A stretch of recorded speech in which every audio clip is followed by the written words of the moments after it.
My dad stated I should cancel my engagement party because my entitled sister deserved the attention. So I uninvited the family. The meltdown that ensued was pathetic and perfect. I, 29M, thought I'd seen the worst of my family's dysfunction, but nothing prepared me for what happened when I announced my engagement party.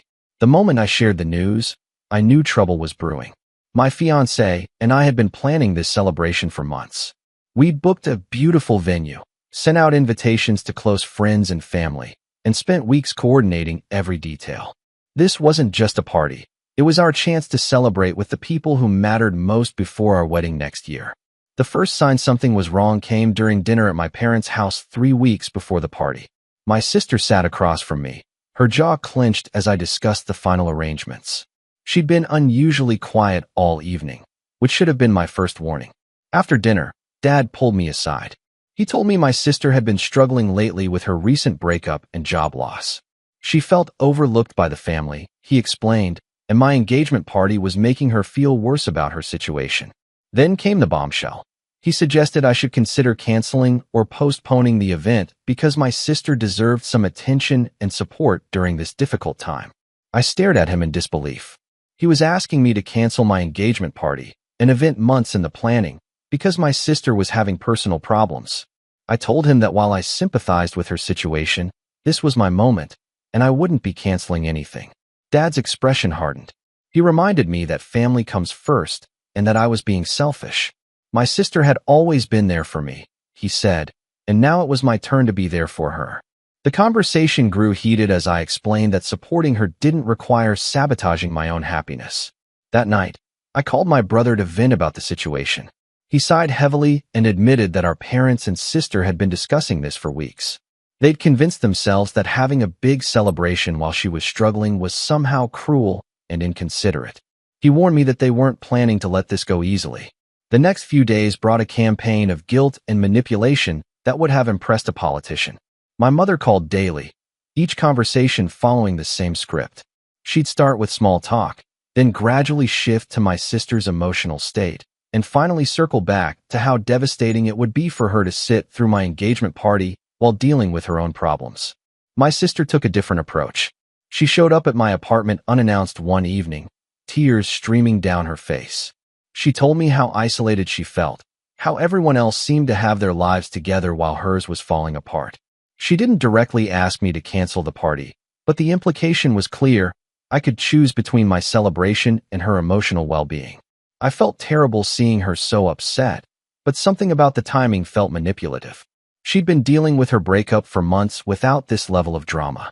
It was only after my engagement announcement that her struggles became a family crisis requiring immediate attention. My fiancée was furious when I told her about these conversations. She pointed out that we'd already paid deposits, sent invitations, and made commitments to our friends.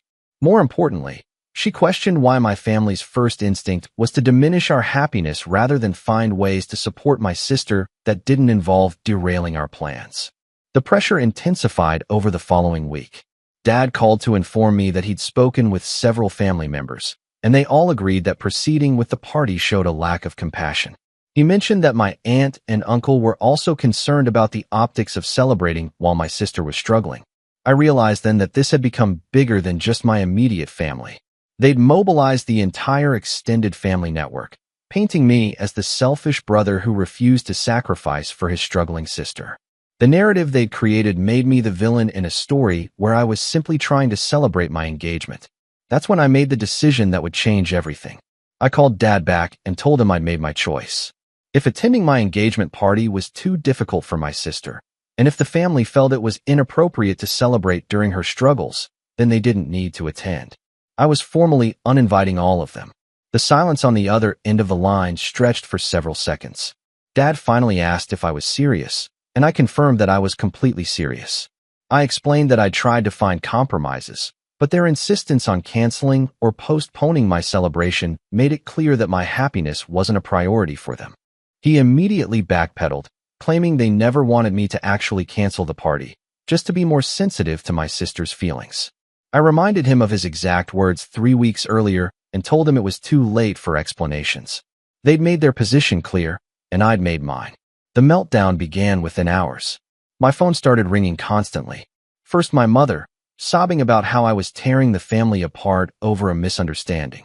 Then my sister, alternating between fury and desperate apologies. She insisted she'd never wanted me to cancel the party, that the family had misinterpreted her feelings. I listened to their explanations with growing amazement at their ability to rewrite history.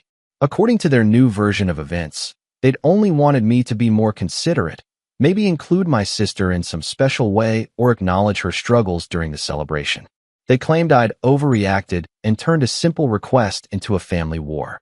My brother called next, trying to play mediator. He admitted that the family had handled things poorly, but insisted they were coming from a place of love.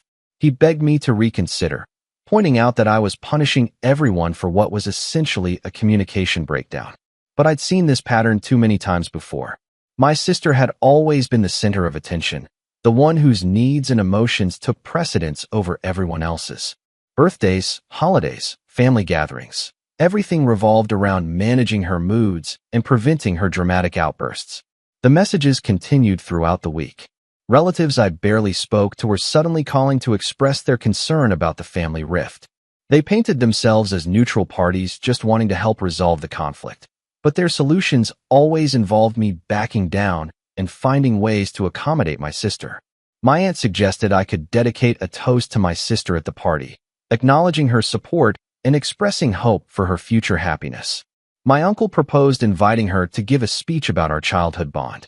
Every suggestion involved making my engagement party partially about my sister. I realized they still didn't understand the fundamental issue. This wasn't about being considerate or including my sister. This was about the family's automatic assumption that my milestone should be adjusted to accommodate her emotional state. 2 weeks before the party, my sister showed up at my workplace. She'd been crying and looked genuinely distressed as she asked to speak privately. We went to a nearby coffee shop where she broke down completely. She admitted that she'd been jealous of my happiness and success. Her life felt like a series of failures while mine seemed to be moving forward perfectly. She hadn't meant for things to escalate the way they had, and she desperately wanted to attend my engagement party. For a moment, I almost wavered. Seeing her so broken and vulnerable reminded me of the sister I'd grown up with, before the drama and manipulation became her default mode. But then she continued talking. She asked if I could just postpone the party for a month or two, giving her time to get back on her feet. She promised that once she found a new job and felt more stable, she'd be able to celebrate my engagement properly. She was still asking me to delay my celebration for her convenience. I told her gently but firmly that the party was happening as scheduled, and she wasn't invited. Neither was the rest of the family. I explained that their behavior over the past month had shown me exactly where I stood in their priorities. She became angry then, accusing me of being cruel and vindictive. She said I was using my engagement as a weapon against the family and that I'd regret destroying these relationships over one disagreement. The final week before the party brought increasingly desperate attempts at reconciliation. Dad offered to pay for additional catering if I wanted to make the party bigger and invite more people to dilute the focus on my sister. Mom suggested we could have a separate, smaller celebration just for family where my sister could feel more comfortable. Each offer missed the point entirely. They were still trying to solve a problem they'd created by suggesting modifications to my event rather than addressing their initial demand that I cancel it. The day of the party arrived, and I felt lighter than I had in weeks. Without the family drama and tension, the celebration could focus on what it was supposed to be, a joyful gathering of friends and loved ones supporting my fiancé and me. The venue looked beautiful. Our friends arrived excited and happy, creating the warm, celebratory atmosphere we'd envisioned. My fiancé was radiant, and for the first time in months, I could focus entirely on our happiness without worrying about managing someone else's emotions. Halfway through the evening, my phone started buzzing with texts from family members. They were sending photos of my sister at home, crying and looking miserable. The messages implied that I was responsible for her pain and that I should feel guilty for celebrating while she suffered. I showed the messages to my fiancé, who shook her head in amazement. Even on the night of our party, they were trying to make it about my sister's emotional state. She suggested I turn off my phone for the rest of the evening, which I did. The party was perfect. Our friends gave heartfelt toasts, we danced and laughed, and we created exactly the kind of memories we'd hoped for. Several people commented on how relaxed and happy we both seemed, which made me realize how much stress the family drama had been causing. Update 1. The aftermath proved more revealing than I'd expected. The day after the party, I received a long email from my mother detailing the damage I'd caused to family relationships. She listed every relative who was disappointed in my behavior and included screenshots of text conversations discussing my decision. What struck me most was her complete inability to see the situation from my perspective. The email focused entirely on the hurt feelings I'd caused by excluding the family, with no acknowledgement of their initial demand that I cancel my celebration. Dad took a different approach, calling to inform me that I was no longer welcome at upcoming family events until I apologized and made things right with my sister. He said the family needed to see that I understood the severity of my actions and was committed to repairing the relationships I'd damaged. I almost laughed at the irony. They'd started this conflict by telling me to cancel my party, and now they were excluding me from their events as punishment for not complying. My brother remained neutral for about a week before the family pressure got to him. He called to tell me that my sister had been struggling even more since the party, barely leaving her room and refusing to eat properly. The family was worried about her mental health, and my continued estrangement was making everything worse. He suggested that maybe I'd made my point and could now graciously extend an olive branch. I asked him why the responsibility for reconciliation fell on me when I hadn't initiated the conflict. He admitted that the family was hoping I'd be the bigger person since I'd gotten what I wanted, my party, while my sister had nothing. The twisted logic was stunning. Because I'd successfully defended my right to celebrate my engagement, I was now obligated to comfort the person who tried to sabotage it. Update 2. 3 weeks after the party, my sister attempted a different strategy. She sent a handwritten letter apologizing for everything and acknowledging that she'd been wrong to ask me to cancel my celebration. The letter was beautifully written and seemed genuinely remorseful. She explained that her jealousy and personal struggles had clouded her judgment, and she recognized that she'd been selfish and manipulative. She accepted full responsibility for the family conflict and asked only for a chance to rebuild our relationship slowly. For the first time since this began, I felt hopeful that we might find a way forward. The letter showed self-awareness and accountability that I'd never seen from her before. I was considering reaching out to discuss reconciliation when my cousin accidentally revealed the truth. During a casual conversation, she mentioned how impressive my sister's letter had been and hoped it would work to get her back into my good graces. When I asked what she meant, she explained that my sister had shown the letter to several family members before sending it, asking for feedback and suggestions to make it more effective. The letter wasn't a genuine expression of remorse. It was a calculated attempt at manipulation, workshopped by committee to achieve maximum impact. My sister had even practiced reading it aloud to my aunt to ensure the right emotional tone. I felt sick realizing how close I'd come to falling for another performance. The family's inability to understand authentic accountability versus strategic apology perfectly illustrated why this conflict had happened in the first place. Update 3. 2 months after the engagement party, the family dynamics had crystallized into a predictable pattern. My parents had essentially chosen sides, maintaining minimal contact with me while rallying around my sister's continued struggles. They'd created a narrative where I was the prodigal son who'd abandoned his family in their time of need, while my sister was the victim of my cruel rejection. Family gatherings proceeded without me, and I heard through my brother that they'd begun referring to my fiancé and me as them versus the family. The irony wasn't lost on me. In trying to force me to sacrifice my celebration for family unity, they'd actually destroyed any chance of genuine family connection. Their inability to respect my boundaries had revealed the conditional nature of their love and support. My fiancé and I began planning our wedding with the understanding that my family wouldn't be involved.